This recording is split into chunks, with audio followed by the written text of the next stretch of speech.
Joining me live right now is my colleague Gaurav Sawant from the war front at this point in time. Gaurav, you are in Haifa, where Hezbollah has carried out an attack just this morning. How was the situation right there? The situation here in northern Israel, extremely grim all through the night. Haifa, the third largest city of Israel, there were rocket attack sirens wailing through the night. Rocket attacks were happening. The Iron Dome system got activated, but some rockets fell in and around the city.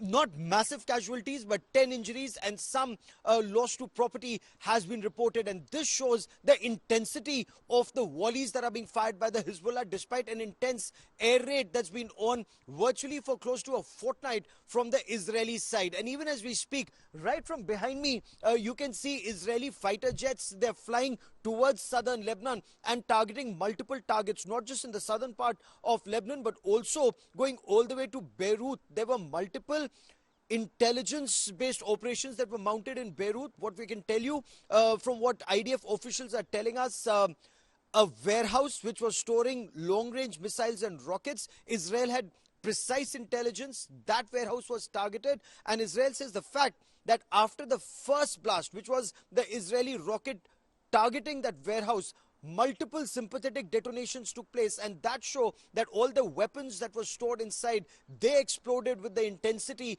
with the heat of the Israeli weapon, and there was sympathetic detonation for several hours. So this was a large warehouse that was destroyed. Several commandos of Hezbollah have been targeted, including one of their intelligence headquarters, where some of their assets have been neutralized, according to Israel.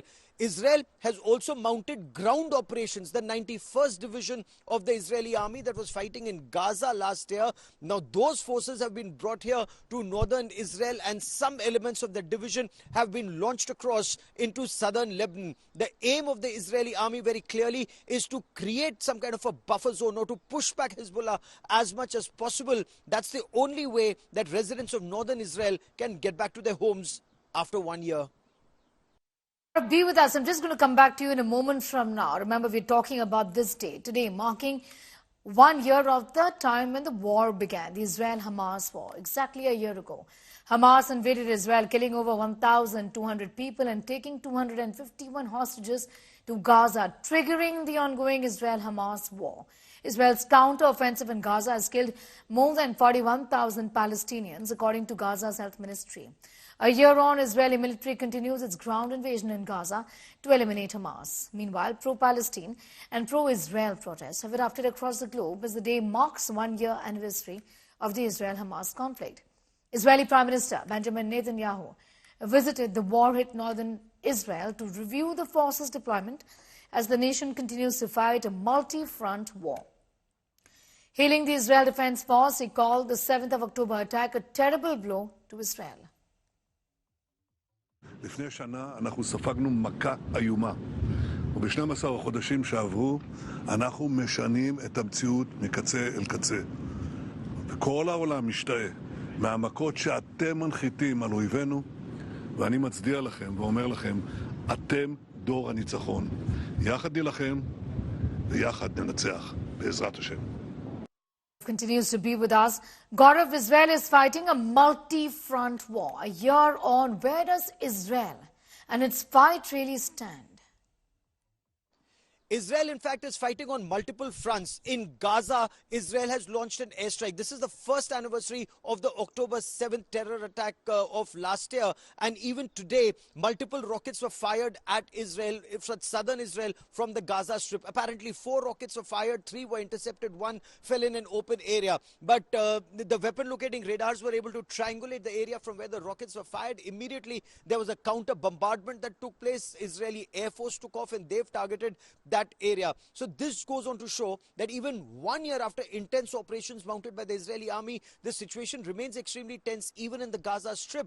there are rockets and missiles that continue to come in from the north, which is the Hezbollah-held territory. The Houthis in Yemen have targeted Israel. Iran directly targeted Israel with over 180 ballistic missiles that were fired. Now, while the Iron Dome system gets activated, the Iron Dome, the David Sling, the Arrow 2 and Arrow 3 systems, the entire missile defense shield gets activated, including fighter jets of the Israeli Air Force that take out targets way beyond, Israeli territory, including one that was taken out late last night. We are told that there was an unidentified incoming missile that was seen, or a flying object that was seen.